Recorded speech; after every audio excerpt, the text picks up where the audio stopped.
آج ہم دیکھ رہے ہیں کہ امریکہ میں یورپی نوآبادیات کی پہلی صدی کیسی تھی۔ تو یہ سب شروع کیسے ہوا؟ سفر سے نہیں، بلکہ ایک تجارتی ناکہ بندی سے۔ صدیوں تک یورپ مشرق سے تجارت کے لیے شاہراہ ریشم پر انحصار کرتا تھا۔ پھر 1453 میں سلطنت عثمانیہ نے قسطنطنیہ پر قبضہ کر لیا اور تجارت بہت مہنگی ہو گئی۔ اچانک یورپ کو مشرق کے خزانوں تک پہنچنے کا نیا راستہ تلاش کرنا پڑا۔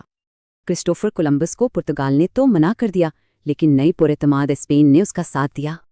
بہامس پہنچتے ہی کولمبس کی ڈائری سے نو آبادیاتی سوچ واضح ہو گئی تھی۔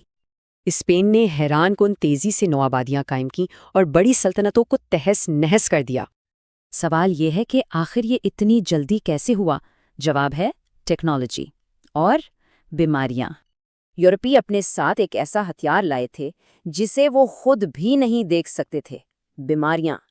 ایزٹیک سلطنت کی فتح کے دوران اندازاً 2,40,000 فوجی مارے گئے۔ اور حیران کن طور پر آدھی سے زیادہ اموات لڑائی سے نہیں بلکہ چیچک سے ہوئیں۔ جب اسپین پھیل رہا تھا تو اس کا حریف پرتگال پیچھے کیسے رہ سکتا تھا؟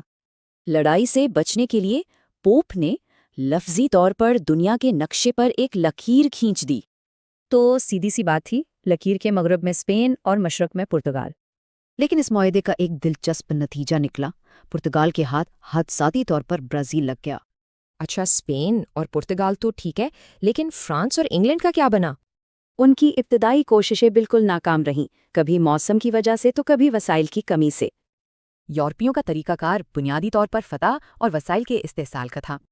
حالانکہ کچھ آوازیں جیسے پوپ پال سوم مقامی لوگوں کو انسان سمجھنے پر زور دیتی رہیں، لیکن ان باتوں کا زمین پر کوئی اثر نہیں ہوا۔ تباہی اور جبری مشقت جاری رہی۔